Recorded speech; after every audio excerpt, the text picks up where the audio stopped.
The Cowboys are optimistic. Oh, Will shaking his head. What was that? I don't want to hear about Mike White. That's a question about Dak Prescott. Just hijack my lead, would you? Cowboys optimistic about Dak this season, and Pro Football Focus isn't as confident. Here are the rankings of quarterbacks entering 2018. Tom Brady tops the list, followed by Aaron Rodgers, Matt Ryan, Drew Brees, Russell Wilson. Dak is all the way at number 12, one spot behind 49ers quarterback Jimmy Garoppolo. Clearly, Will Cain is back.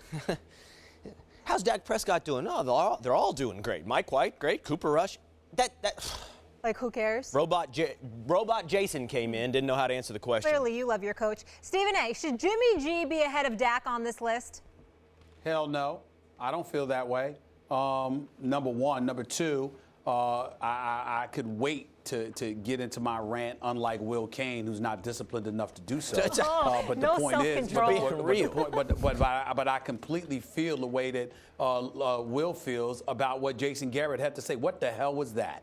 I mean, that doesn't make any sense whatsoever, bringing up these reserve quarterbacks. We all know that this team is about Dak Prescott and Ezekiel Elliott. And for Jason Garrett to come out and sound the way he sounded, I'm waiting for this man to officially be on the damn hot seat with his underachieving behind. It's just ridiculous. Having said all of that, let me say this. Dak Prescott stepped out of pocket because, obviously, with Ezekiel Elliott being suspended for those 6 games and with the season being as haphazard as it was, with Jason Witten, our colleague now here at ESPN, clearly being a step slower, with Des Bryant clearly having lost a step, which folks are now willing to concede. You're expected to have more speed, more youth in your lineup this time around, along with Ezekiel Elliott being healthy. I think that bodes well for a Dallas Cowboy team that, by the way, whose offensive line is now healthy and expected to be fully intact. I think in the case of Jimmy Garoppolo, listen, 308-yard average passing yards in his 5 starts, 67% completion with his passes. Marquise Goodwin had 29 catches for over 300 yards and a touchdown in the 5 starts of Garoppolo. We've heard all of these things even before he had his starts in San Francisco. Molly Wood was already calling him Jimmy G. Okay, oh, we get it. Yourself. Quick release. He can throw the football. He can read defenses. But you know what? That's real easy to say when there isn't a body of work there for people to read you. But now that he's had his 7 starts, and now that people are going to be more familiar with him, I'd like to see what he does then, particularly with Carlos Hyde being gone.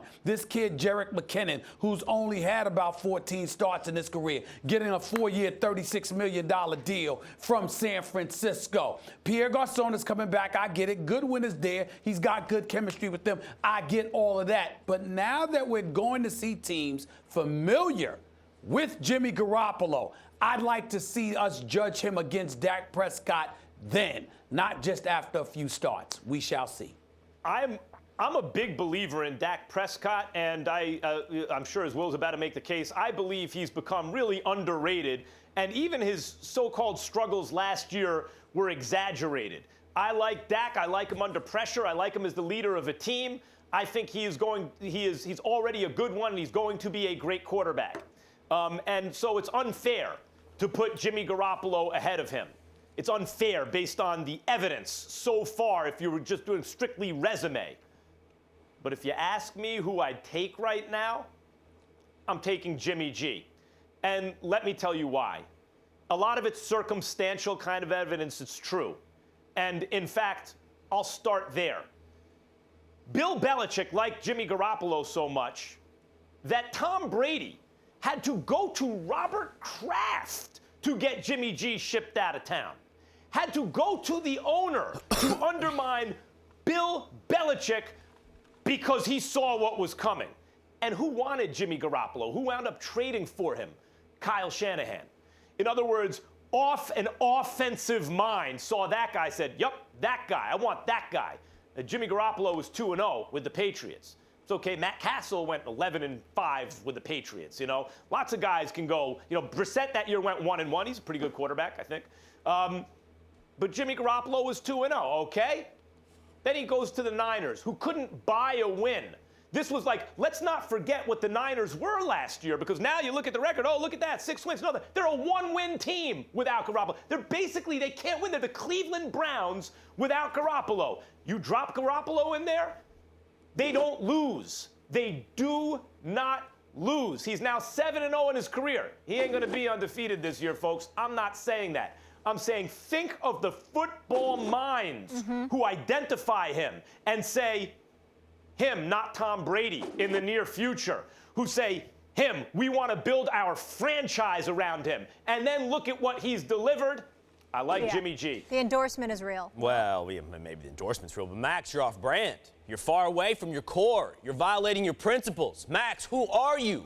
I don't even know this guy that's talking right now. This is Max Kellerman. This is evidence Max. This is proof in the pudding Max. This is stats Max, analytics Max. And you're going with circumstantial evidence. You're using the word of somebody else. You're using, as Stephen A. points out, small sample size of Jimmy G. It's just, in the end, you can take him if you want, but you just got to acknowledge it's a high-risk, bad bet. It may pan out for you. Doesn't mean you're going to be wrong. It just means it's a bad bet. We got 2 seasons of Dak. 2. And you acknowledge even the horrendous, by most media account, season that he had in his second year is greatly overplayed. And while we're talking about overplayed, the Jimmy G thing, he may turn out great, but acknowledge the hype involved in Jimmy G right now. 5 starts. 5 starts with San Francisco 49ers colors on. And Stephen A., you laid out some wonderful stats, but you left out, I think, one of the most important. 7 touchdowns to 5 interceptions.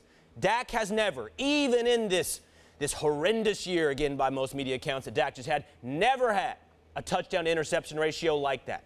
Dak Prescott has been in the completion percentage zone that Jimmy Garoppolo has been, but not for 5 games, for an entire season. Dak's given you the body of work.